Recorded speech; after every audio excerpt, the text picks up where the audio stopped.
મારા વાલા પ્રિયો, ઈસુ ખ્રિસ્તના નામમાં હું તમને પ્રેમાળ શુભેચ્છા પાઠવું છું। પરમેશ્વર ઈસુ ખ્રિસ્ત તે આપણને ખૂબ પ્રેમ કરનાર, કાળજી રાખનાર પ્રભુ છે। એટલે કે તે જે પરમેશ્વર છે તે દરરોજ આપણી અને આપણા જીવનની ચિંતા કરે છે। દર મિનિટે, દર ક્ષણે તે આપણી સંભાળ રાખીને આપણી સાથે કામ કરે છે અને ચાલે છે।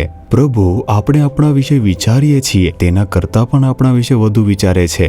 તે આપણા જીવનમાં શું બનશે તેના ઉપર વધુ ધ્યાન આપે છે અને આપણને મદદ કરે છે।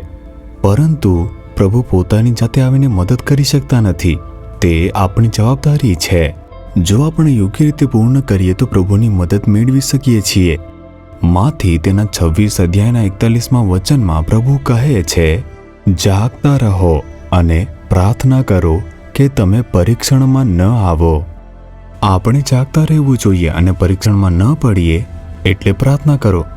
જ્યારે આપણે પરીક્ષણમાં આવીએ છીએ ત્યારે પ્રભુ આપણને મદદ કરવા તૈયાર છે, પ્રલોભનને દૂર કરવા અને તેને હરાવવા માટે। તે આપણને લાલચમાં પડવાથી બચાવવા માટે તૈયાર છે, પરંતુ આપણે કંઈક કરવાનું છે। આપણે જે કાર્ય કરવાની જરૂર છે તે છે પ્રાર્થના કરવું। જો આપણે પ્રાર્થના કરીએ તો જ પ્રભુ મદદ કરી શકે છે, કારણ કે આપણે જે દુનિયામાં રહીએ છીએ તેમાં લાલચ આપનાર નામનો કોઈ રહે છે, તે છે શૈતાન। તેણે ઈસુ સાથે પણ વાત કરી અને તેમને લલચાવવાનો પ્રયાસ કર્યો, આપણે બાઇબલમાં વાંચીએ છીએ।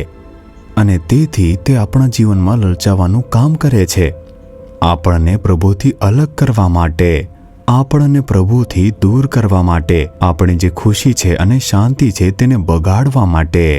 તે આપણા જીવનની અંદર અનેક પ્રકારની લાલચ લાવશે। તે એવી રીતે કામ કરશે કે આપણને ખબર નહીં પડશે કે આ લાલચ તે શૈતાન તરફથી છે, તે કાર્ય કરે છે।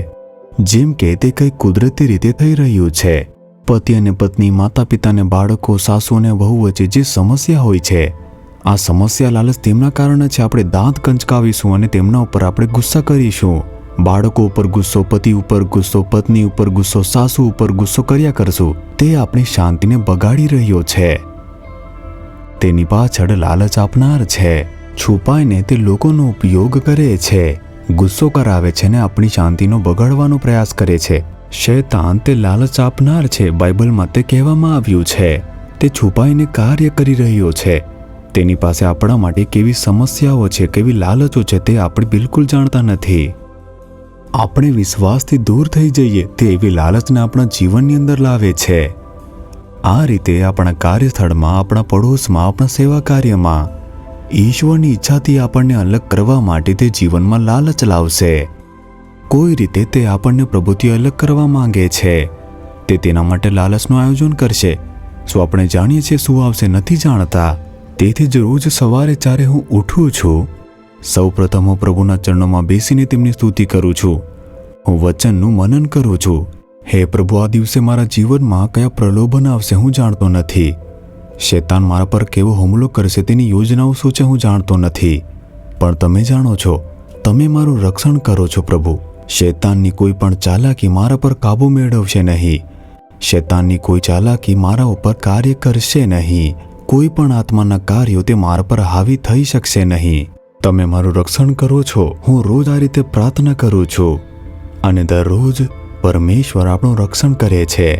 શૈતાન ગમે તેટલી મોટી લાલચ જીવનમાં લાવે, તે તેના કાર્યમાં શરમાઈ જશે। પ્રભુ આપણું રક્ષણ કરે છે। પ્રભુ કહે છે કે જાગતા રહો, પ્રાર્થના કરો કે પરીક્ષણમાં ન પડી જાઓ।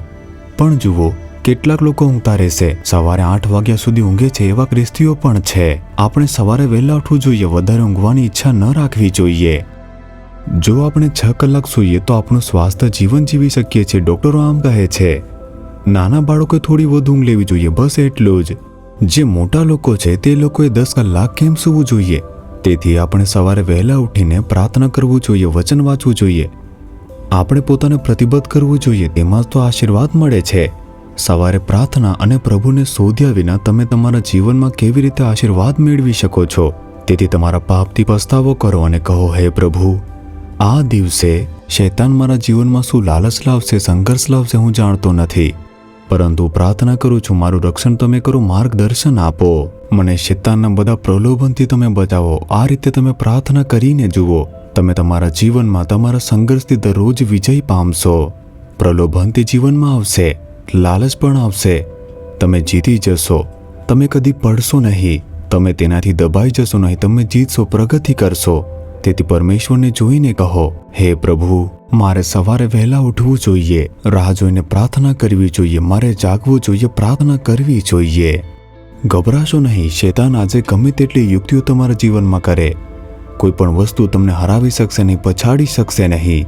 તે તમને દબાવી શકતી નથી. આજનો દિવસ તે વિજયનો દિવસ છે. હે પ્રભુ, મને હંમેશા નજર રાખવાની, પ્રાર્થના કરવાની, જેથી હું લાલચમાં ન પડી જાઉં. તેની કૃપા તમે આપો. આ મહિનામાં વિજય આપવા અને માર્ગદર્શન આપવા બદલ તમારી સ્તુતિ થાવ, સ્તુતિ થાવ.